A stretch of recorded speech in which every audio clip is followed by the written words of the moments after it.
Excellent. Hello, everyone. Welcome back. Getting set now for our next presentation. This one's called Shifting Authentication at Scale, and our speaker is Darrell Hawkins. He's the Cyber Chief Technology Officer for Otis Worldwide. Thank you, Darrell. All right, thank you. Can you hear me okay? Yes, yes. All right, thank you, everyone. Here's the good news and the bad news. The good news is I'm not going to talk to you about anything technical. Bad news is I'm not going to talk to you about anything technical. So, like I said, I'm the Cyber Chief Technology Officer for Otis Worldwide. We're a manufacturing firm that makes moving things like elevators, walkways, and that's so people know our names. We've been around 100 years. And today I'm here to talk to you about an example of how we moved to our passwordless environment and our passwordless journey. Otis has workers, 41,000 workers, office workers in more than 200 countries. We have a good majority of our workforce is in the field, repairing elevators and escalators. And our challenge was that we've got a lot of people that work for Otis that don't go into the office. I'm sorry, the light is like right in my eyes, so I kind of look this way. We've got a lot of people in Otis that do not ever go into the office. So the challenge was, these guys are out doing what they do, fixing elevators, fixing escalators, and they don't really have time to worry about password changes and that sort of stuff. And then we have direct workers that, people that support them in the offices. So key initiatives, I'll talk to you a little bit about that, our migration to passwordless multi-factor authentication, some learnings, and some tips. Right, so everybody loves passwords, so I know that we're not alone in that. Digital transformation was one of our key initiatives. So 3 years ago, we started on this journey of separating from what was formerly the company known as United Technologies, and we became an independent company. And with that, we had to stand up an entirely new program. Part of our challenge was how do we onboard people? How do we get to a point where we can seamlessly onboard people, and how can we do this with some forward compatibility? The challenge, indirect worker onboarding required physically being in a local office. We had this little thing called COVID that changed the world, right? So where it used to be that we onboarded people, we would say, okay, you come to orientation, we hand you your device, or you go to your workstation and you sit down and somebody will come over and they'll help you sign on to everything. That went away. Direct workers could only get into HR tools at local offices. So the folks that are out repairing things, when they wanted to get things like their paychecks or their payroll, they had to physically go into an office, stand at a kiosk, and do what they needed to do to get their paychecks. And then also security pushes to replace a logon on laptops for passwordless authentication. That's really where we need to be at in our current environment.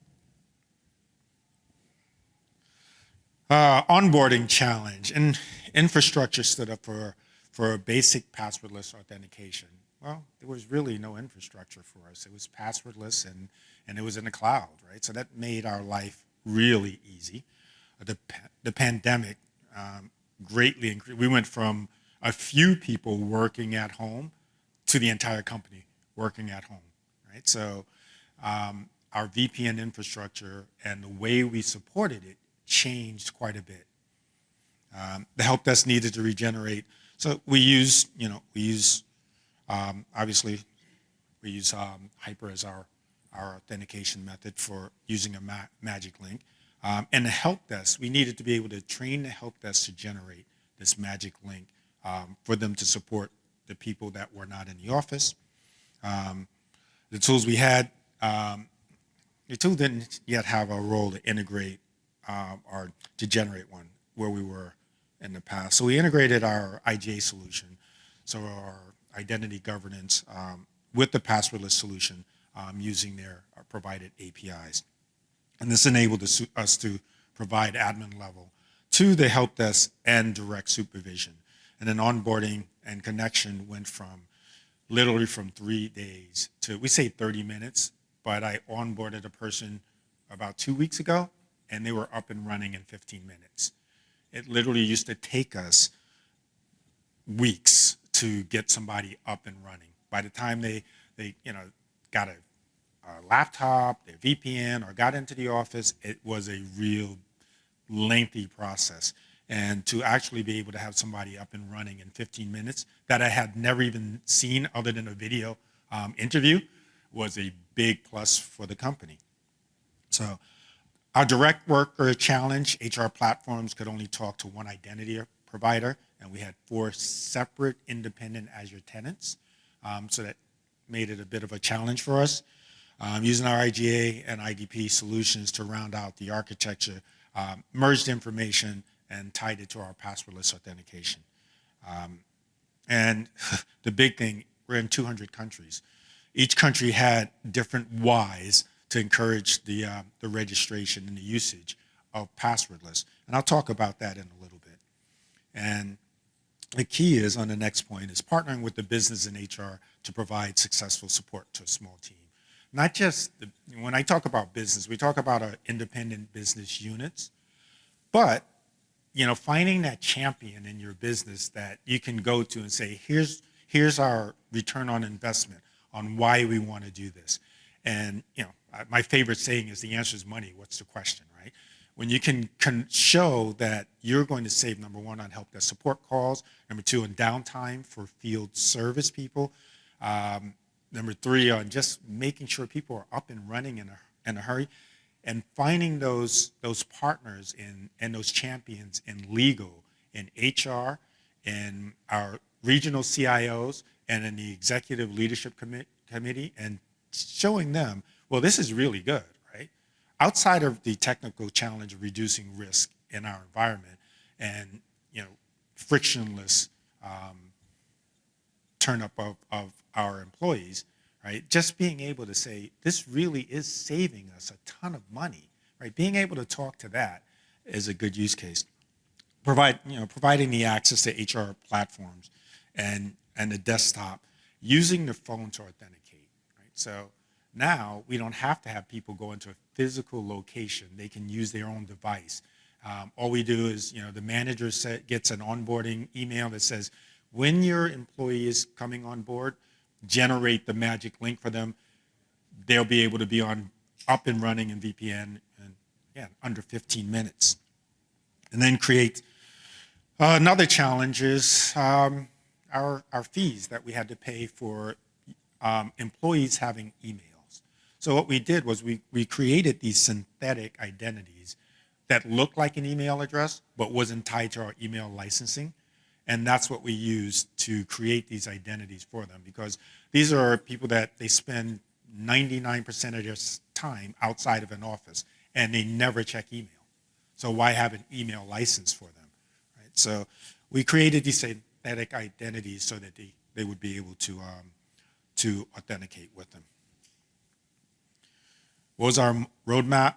We used to use a managed service for certificates. We went from using that managed service for certificates to converting to a completely self-signed certificate service using ADCS. And once we did that, we were able to push the new certificates down to the user endpoints, because using the managed service for certificates, there's a cost associated with it. We went that route during separation because we didn't have a team to do it. And one of the cool things about what we did with our implementation is we rolled out our solution globally using one person. So there wasn't a big support team. There wasn't hundreds of people. We're manufacturing. We're not a Wall Street financial services firm, so we don't have the budget that they do. So we had one person roll out our solution globally, and it took us about a year to do it. And then continuous integration with applications to SSO, so complete passwordless is achieved. We started small. We started with what we can handle. We drank we drank our own champagne. We didn't eat our own dog food, right? We drank our own champagne. And we were able to, we started with the cyber team, then we went to all of digital technology, and then we started rolling out to business units that we knew were low-hanging fruit. We went to using it for our multi-factor authentication for our privileged access management solutions. Right? So those were the things that we knew we could do easily. The field service workers were our biggest challenge. So this is my fun slide. Overcoming initial resistance.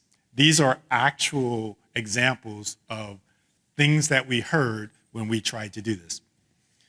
I do not always have access to my cell phone. I don't want to use my phone, right?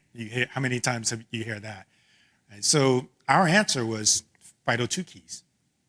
We actually do have a group of help desk people that are not allowed to bring phones into the office while they're working, right? So the solution is to give them FIDO2 keys. This sounds like there's going to be a big time-consuming thing. I have a day job.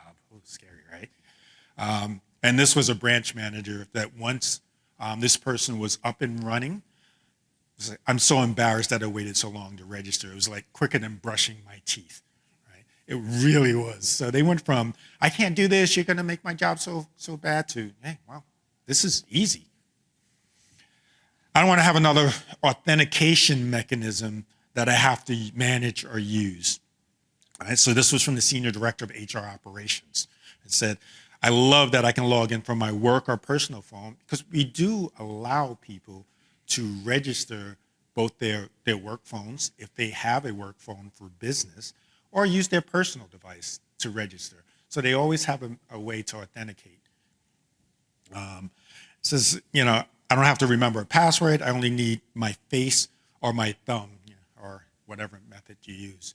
I remember talking to the HR managers. We had a HR group over in Europe that they paid an outside consulting company quite a bit of money just to reset passwords. Just to reset passwords, separate from everything else that we did in the help desk. So that made their life a lot easier. I don't like my personal data and biometrics being out there, right? So no one ever has to go in front of Privacy Council, right?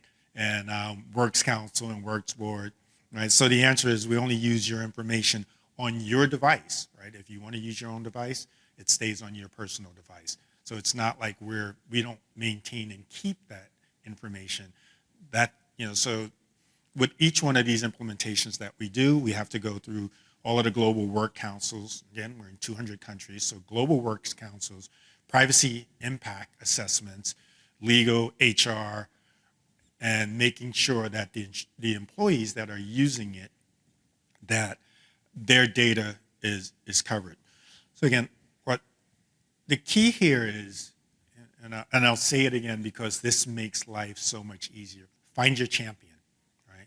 Find your champion, and it could be someone that's a single person in a business unit that's responsible for an entire factory floor. And that person is the person that's going to be your champion, but also making sure you have champion at the executive level, the senior executive level, making sure they understand.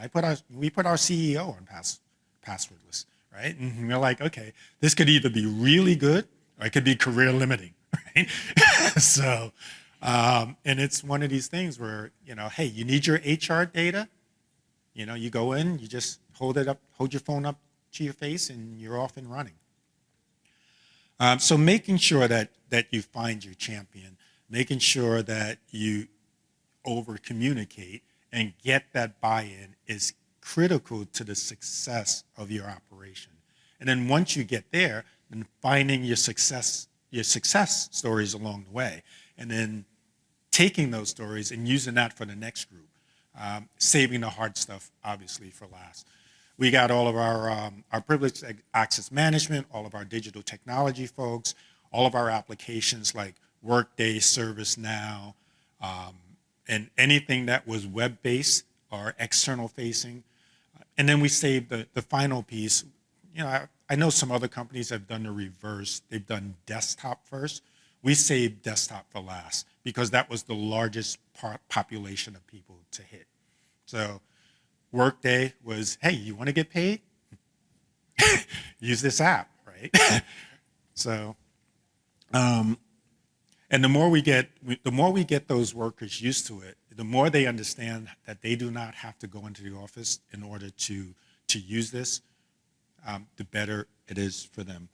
And we do not have a timer. Yep, we do. Okay. Let's see. Addressing cultural barriers. So we transformed onboarding and the password reset process. So what we did is we did our homework, and in advance we created scripts for the help desk and the business units and the HR partners to say, here's how you'll help people with onboarding, right? So we created those. We did online videos so that people can look at, and they were able to refer to those to see, okay, with screenshots, this is how easy it's going to be for you to onboard someone. We streamlined how employees will interact with these services, again, from days or weeks sometimes to 5 to 15 minutes, depending on where they were. Geo and cultural requirements. Something that we didn't think about, how many different versions of Android phones there are in China. we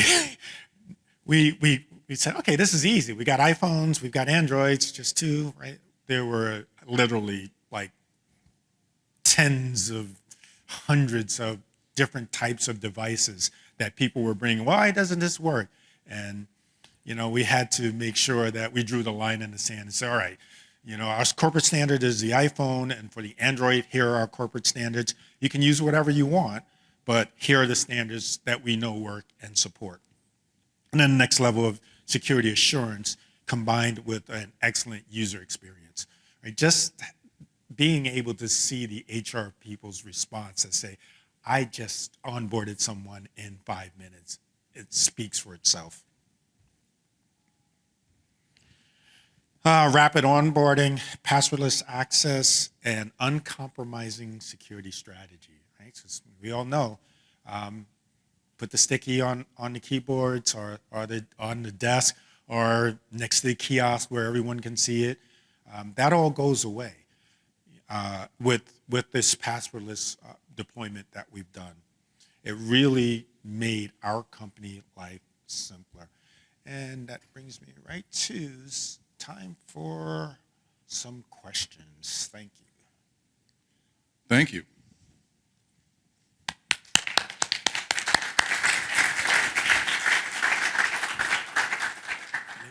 Do we have any questions in the audience? No, I don't see any online. All right, well, thank you very much, It's the easy Darrell. button, right? Everybody's going to do it tomorrow. Thank you very much again. Thank you.